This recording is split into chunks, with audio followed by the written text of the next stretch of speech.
Yes, one of the houses, it seems, kena already. We are now live, right? Yeah. Are we live?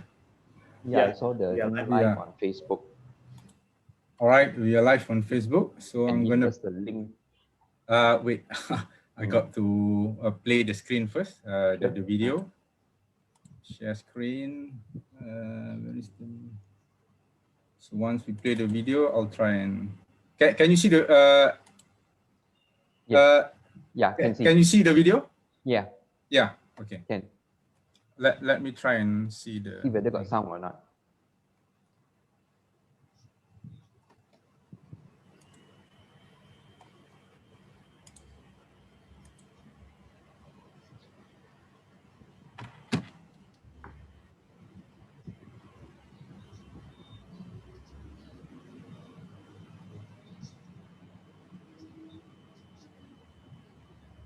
No sound.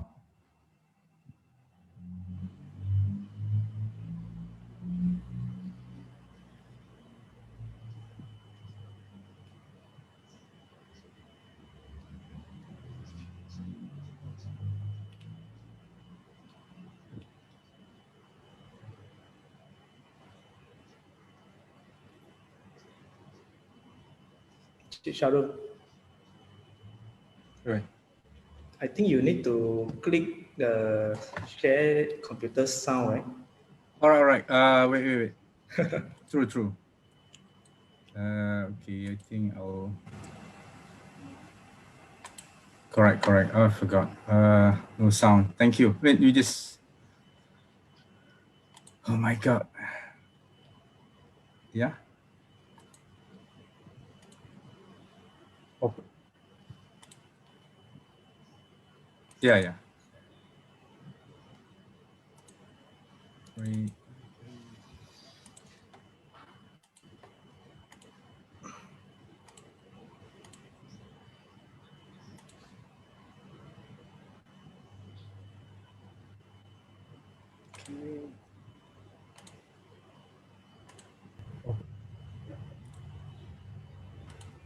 Yeah. Okay now? Can you hear the sound? Not yet. Oh, yeah. A short introduction to Buddhism. Okay, got. What is Buddhism? Buddhism is a religion to about 300 million people around the world. The word comes from buddhi, to awaken. It has its origins about 2,500 years ago when Siddhartha Gautama, known as the Buddha, was himself awakened or enlightened at the age of 35. Oh, yeah. A short introduction to Buddhism. Okay, got. Is Buddhism a religion? To many, Buddhism goes beyond religion and is more of a philosophy or way of life. It is a philosophy because philosophy means love of wisdom, and the Buddhist path can be summed up as: it has its origins to lead a moral life. 500 years ago. 2, to be mindful and aware of thoughts and actions. There's echo. Yeah, it is my. Oh my God. Are we on that still? Okay, I'm sorry about the technical problem. No problem. Still learning.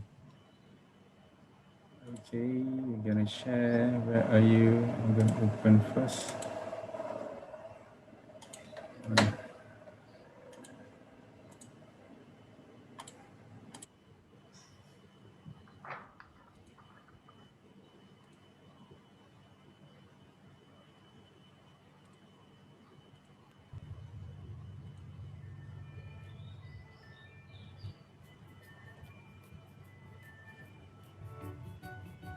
For those watching, we're gonna start probably A about short introduction to Buddhism. 10 minutes from now. We're gonna play the Buddhism video first.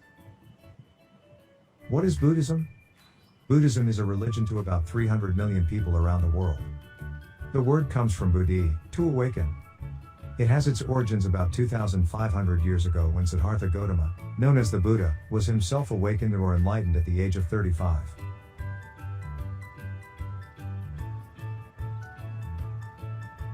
Is Buddhism a religion? To many, Buddhism goes beyond religion and is more of a philosophy or way of life. It is a philosophy because philosophy means love of wisdom, and the Buddhist path can be summed up as: 1. To lead a moral life. 2. To be mindful and aware of thoughts and actions, and 3. To develop wisdom and understanding. How can Buddhism help me? Buddhism explains a purpose to life, it explains apparent injustice and inequality around the world, and it provides a code of practice or way of life that leads to true happiness.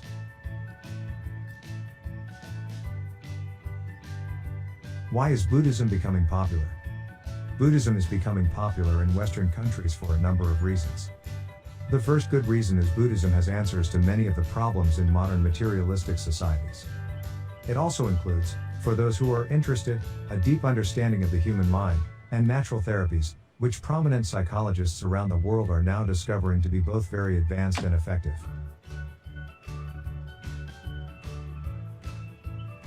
Who was the Buddha? Siddhartha Gautama was born into a royal family in Lumbini, now located in Nepal, in 563 BC. At 29, he realized that wealth and luxury did not guarantee happiness, so he explored the different teachings, religions, and philosophies of the day to find the key to human happiness. After 6 years of study and meditation, he finally found the middle path and was enlightened. After enlightenment, the Buddha spent the rest of his life teaching the principles of Buddhism, called the Dhamma, or truth, until his death at the age of 80.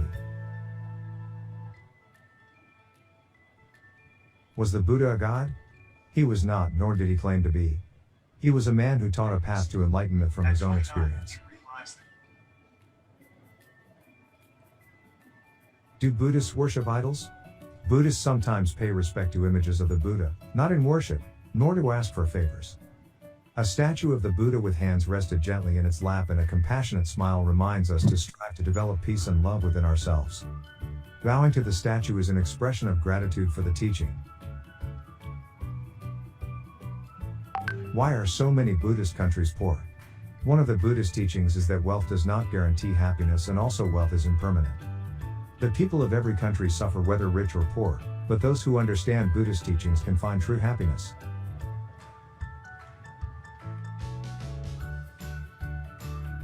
Are there different types of Buddhism? There are many different types of Buddhism, because the emphasis changes from country to country due to customs and culture. What does not vary is the essence of the teaching, the Dhamma or truth.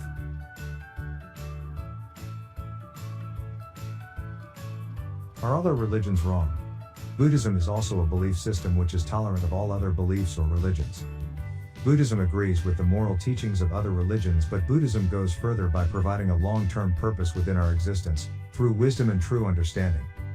Real Buddhism is very tolerant, and not concerned with labels like Christian, Muslim, Hindu, or Buddhist. That is why there have never been any wars fought in the name of Buddhism. That is why Buddhists do not preach and try to convert, only explain if an explanation is sought.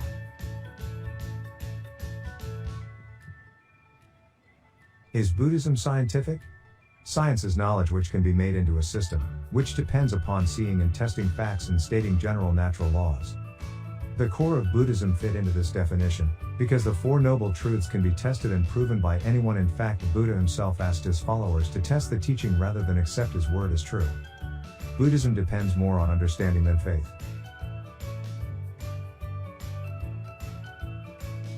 What did the Buddha teach? The Buddha taught many things, but the basic concepts in Buddhism can be summed up by the Four Noble Truths and the Noble Eightfold Path. What is the first noble truth? The first truth is that life is suffering. That is, life includes pain, getting old, disease, and ultimately death. We also endure psychological suffering like loneliness, frustration, fear, embarrassment, disappointment, and anger. This is an irrefutable fact that cannot be denied. It is realistic rather than pessimistic, because pessimism is expecting things to be bad. Instead, Buddhism explains how suffering can be avoided and how we can be truly happy.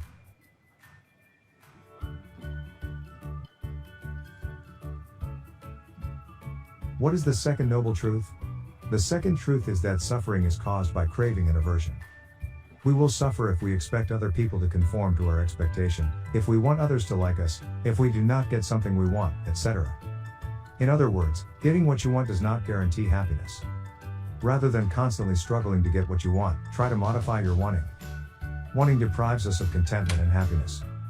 A lifetime of wanting and craving, and especially the craving to continue to exist, creates a powerful energy which causes the individual to be born. So craving leads to physical suffering because it causes us to be reborn.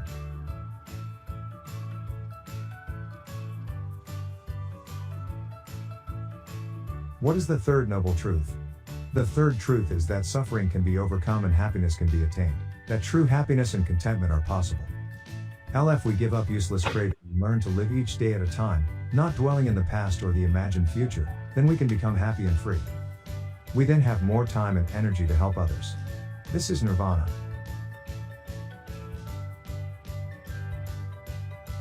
What is the fourth noble truth? The fourth truth is that the Noble Eightfold Path is the path which leads to the end of suffering.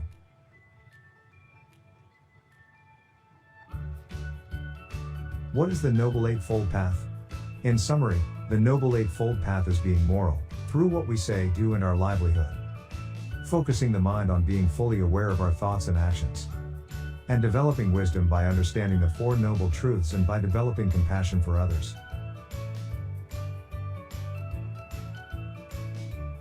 What are the 5 precepts? The moral code within Buddhism is the precepts, of which the main 5 are: not to take the life of anything living, not to take anything not freely given, to abstain from sexual misconduct and sensual overindulgence, to refrain from untrue speech, and to avoid intoxication, that is, losing mindfulness. What is karma? Karma is the law that every cause has an effect, that is, our actions have results. This simple law explains a number of things: inequality in the world, why some are born handicapped and some gifted, why some live only a short life. Karma underlines the importance of all individuals being responsible for their past and present actions.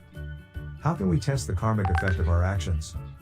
The answer is summed up by looking at 1. The intention behind the action. 2. Effects of the action on oneself. And 3. The effects on others.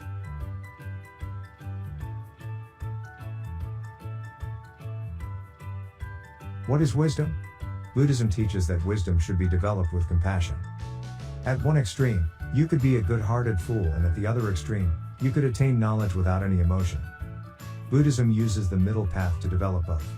The highest wisdom is seeing that in reality, all phenomena are incomplete, impermanent, and do not constitute a fixed entity. True wisdom is not simply believing what we are told, but instead experiencing and understanding truth and reality. Wisdom requires an open, objective, unbigoted mind. The Buddhist path requires courage, patience, flexibility, and intelligence.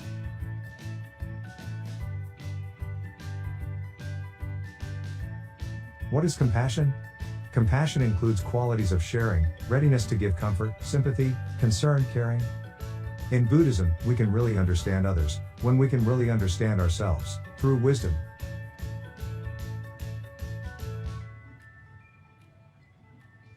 How do I become a Buddhist? Buddhist teachings can be understood and tested by anyone. Buddhism teaches that the solutions to our problems are within ourselves, not outside. The Buddha asked all his followers not to take his word as true, but rather to test the teachings for themselves. In this way, each person decides for themselves and takes responsibility for their own actions and understanding. This makes Buddhism less of a fixed package of beliefs which is to be accepted in its entirety, and more of a teaching which each person learns and uses in their own way.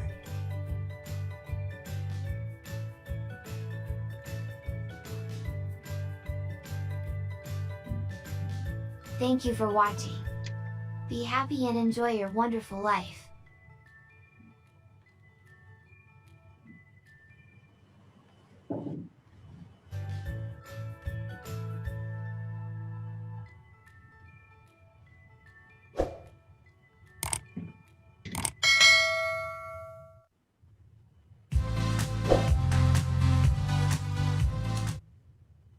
All right, thank you very much, especially my guest here, Brother Tor, which is the Honorary Secretary of Buddhist Missionary Society Malaysia, Perak branch, and my dear guest, none other than Dr. Ui Hin Beng, as the chairman.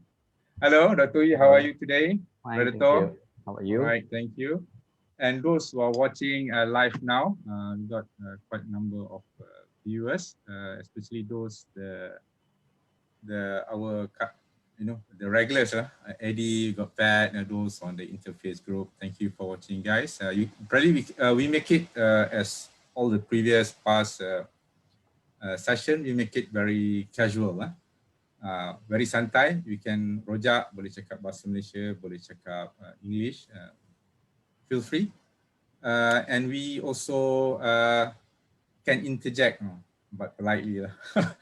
If Brother Uy want to add something to, I want to ask something along, so allow me to have that kind of conversation. And as well as we also take the question from or comments from the FB Live audience. So we try to blend as we go on. So they don't really like at the end of the program, only then they ask question, but they can ask question from the very first minute. Right, today we're going to talk about Buddhism 101, basically the core teachings of Buddhism. And I also want to, then how that things can, in a way, help with our current social issues that we're having. Actually, I got this idea when Dr. Yu was talking on Buddhism and their views on LGBT, I think in Usim, some times ago, but that one was one whole day, but I cannot watch it because it was during, working time. And actually this one, for those who are watching before, not watched before, this is actually our 5th interfaith dialogue or the core teaching and social issues.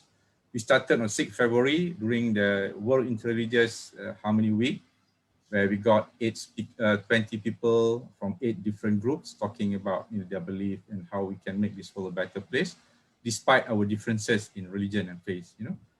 Then I thought of having it more deeper from each religion, and we got start from Catholic, we got Baha'i, we got Hinduism, Sikhism last week, and now we got Buddhism. Okay, without further ado, those who are watching on FB, you are basically about 15 to 20 seconds or 5 to 10 seconds behind the Zoom session, but feel free to just to talk. I'll try and take your question and comment. Okay, probably we said the young guy first. Brother To, probably you can share a little bit about yourself to the audience. Okay, thank you, J. Shahrul. Hi, good afternoon to all. Thank you, J. Shahrul, for having me on this show. I'm actually a Bukit Mertajam boy in Penang. I study my primary school, secondary school in Bukit Mertajam. After that, I study my engineering degree and further my master by research both in Johor.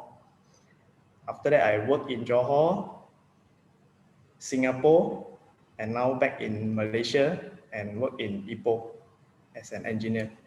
So in fact, this is the first interfaith dialogue I joined as panelist. I used to join as audience. So please allow me to start off by sharing a pantun.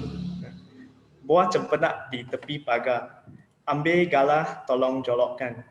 Ilmu saya baru belajar, yang banyak ilmu tolong kongsikan. Itulah saya. Okay, wait. Thank you, Brother Uy. Wow, I'm still having problem.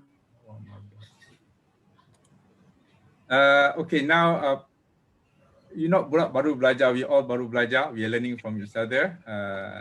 Now probably the chairman of Buddhist Missionary Society Malaysia Perak branch can take the lead of introducing yourself. Dr. Uy, yeah. Yeah, thank you, Injit Shahrul. Just a brief introduction. I'm a retired lecturer from IPG Campus Ipoh. I've been involved with Buddhism since my university days. So I was one of the founder members of the Persatuan Buddhist Hilir Perak, and recently the formed BMSM Perak branch. So I'm basically still learning about Buddhism. So we are all learning.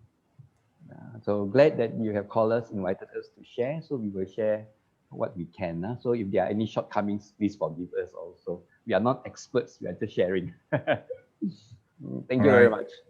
Thank you, Dr. Uy, so polite and humble, the Buddhist people. Okay, of course, you're all sharing. That's why I call it sharing. It's not like proper speakers or panelists. We just share what we know to the best of our ability. So how we understand that. And basically, there are 3 sections, but basically we know each other a little bit from Bukit Mertajam, and I think Dr. Uy was from, is it Bukit Mentajam as well, Dr. Oi? From there, but It's not from Penang. raised there. Yeah. Okay. Also from UTM. UTM, okay. Same, but Brother To was from Skudai, I was from KL, UTM, before it Okay, shifted. okay.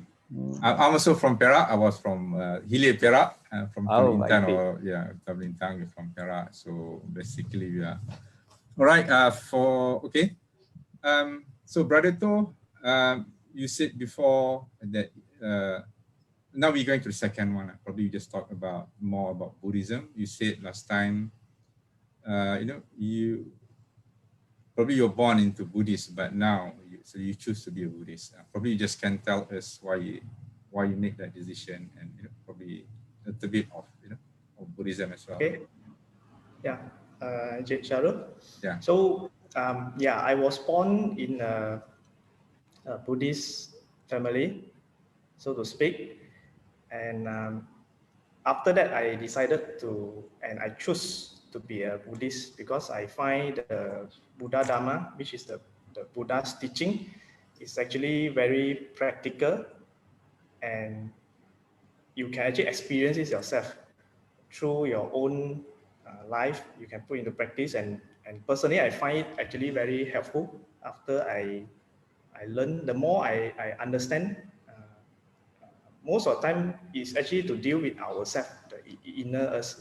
So I find more at ease, more at peace, and dealing with people, dealing with situation. So that's why I choose to be a Buddhist.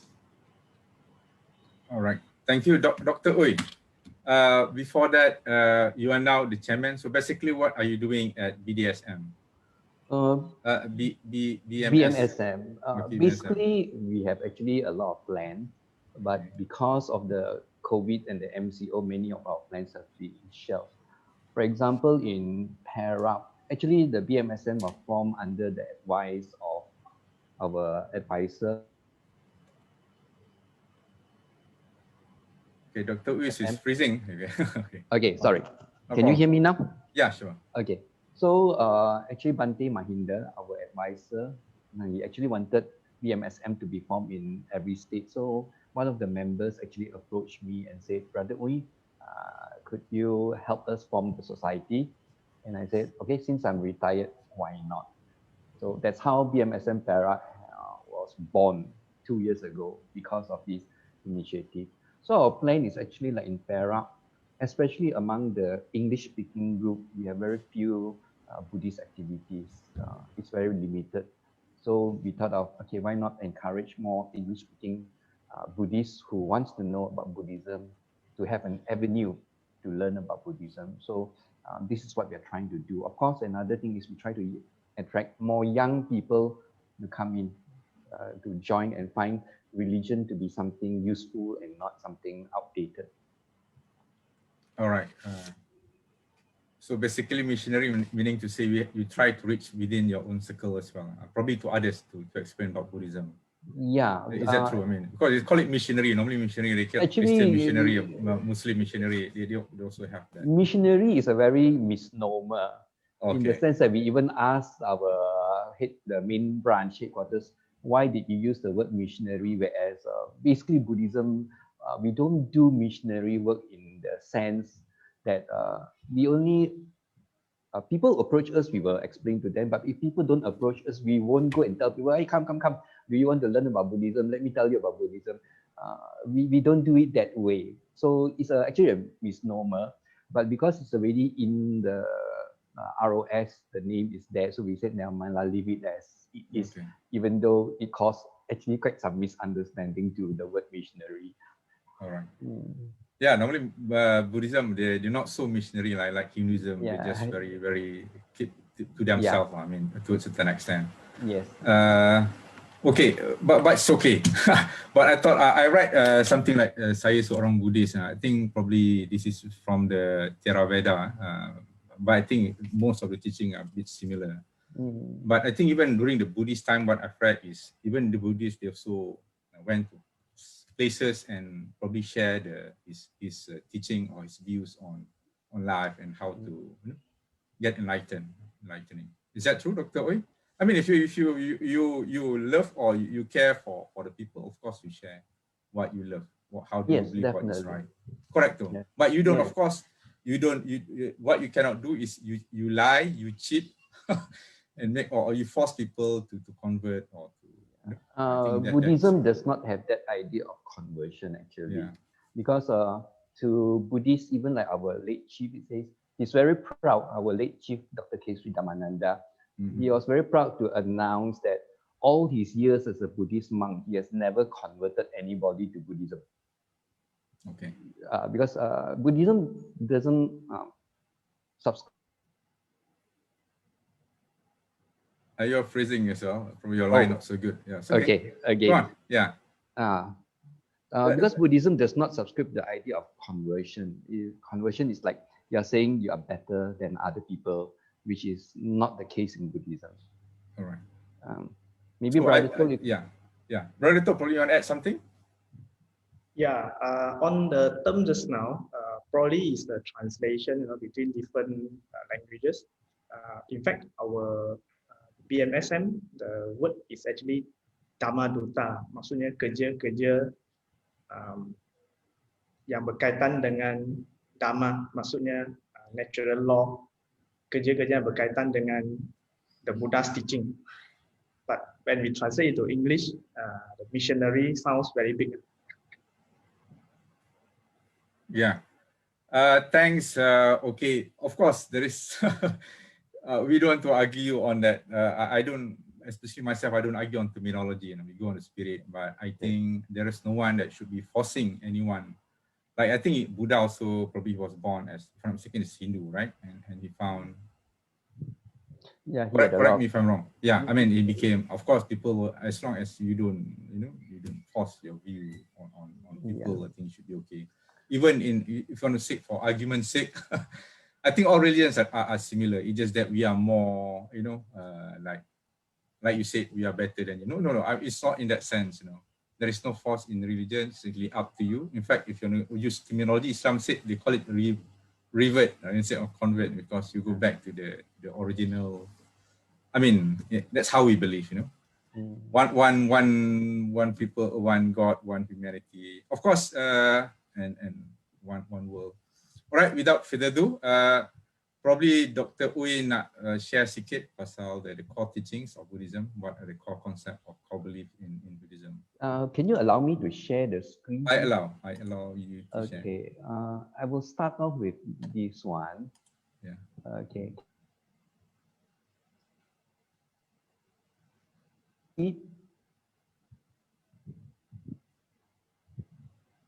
Can y'all see the screen now? I can see very clear. Yeah. Okay. I like to start. I am a teacher, so I like to start with a question. So, what is the color of this rectangle? Are you sharing the screen? Okay. Yeah. Can you see the screen? Okay. What Yeah, is the color of this rectangle? I'm a teacher, so I like to ask questions. Thank you. I also like to ask many questions. Actually, to be very honest, I'm colorblind, but I'm not only red and brown, but I can see this one is about red to orange or something like that. Is that true? Yeah, it's red. Actually, what I'm trying to show over here is that in English, we call it red. Yeah. In Bahasa, we call it merah. Okay. In Mandarin, we call it 红色. So different in Hokkien, we call it ang. But my question over here is, which language is correct? Is it merah?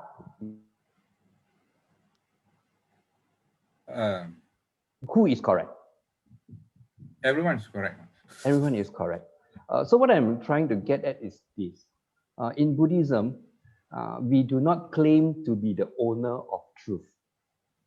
Meaning to say, truth does not belong only to Buddhism. Truth is truth. Meaning to say, regardless of which religion you believe in, if something is true, it is true. If something is false, it is false, regardless of the label. So Buddhism starts off with this spirit of truth is not the ownership of truth is not to one particular religion, not even Buddhism. And that is what actually attracted me to Buddhism in the first place, because it does not regard itself as the sole owner of truth. I'd like to go to the second one, if I may. Now, you may. Please. okay. Just a short one before I pass to Brother To. Let's look at the second one. Everybody who learns science knows that. Are you freezing as well? Again, Okay. freezing. Okay. Probably To can go in if you freeze. Okay. We know that Isaac Newton, from history and science book, that Isaac Newton discovered the law of gravity. So the question is, does it mean that gravity did not exist before his discovery? It existed all the while, isn't it? It is. It's all while, yeah. So likewise, whatever the Buddha discovered is not his own invention. It was already there. The Buddha, like Isaac Newton, just discovered the truth and shared the truth. So it's not that the Buddha invented the rules, the Dharma, his teachings. It was not invented by him, by something that he discovered and he decided to share. Maybe I go to the third one. Let's look at this scenario. Person A do not believe in gravity. Person B do not know the theory of gravity. You're freezing, okay. So probably line is not so good. Yeah. It's always freezing. Okay. So the question is, from person A to D, will these people be affected by gravity? The answer is yes. Yes, they'll all be affected. Yes. So likewise, whatever the Buddha says, regardless of our label, it affects all of us. So whether we believe or not is not important. The thing is, the laws are natural, and because they are natural, they affect everybody. I think I have said enough. Maybe Brother To can share more of this. Or anybody has any question?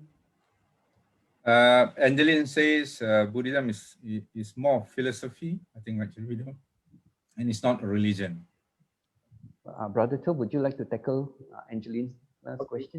Basically, a lot of people can, it's up to you how you define it. You can call it just a philosophy, it's a religion. But as Brother Wing shared just now, probably later Brother Wing will also show that, for example, the natural law, the law of gravity, the apple actually dropped down and hit somebody. So that somebody actually make it his own law and name it on his name. So whether you believe it or not, how the nature work, it will still work that way. So you call it a religion or not, or philosophy. But actually during the Buddha's time, it's just Buddha discovered the Dhamma, the law of nature, and Buddha taught to his disciples. So it's only later part, after Buddha passed away, people name it as Buddhism, and they start to call it a religion. Yeah. But Wing, back to you. Yeah, so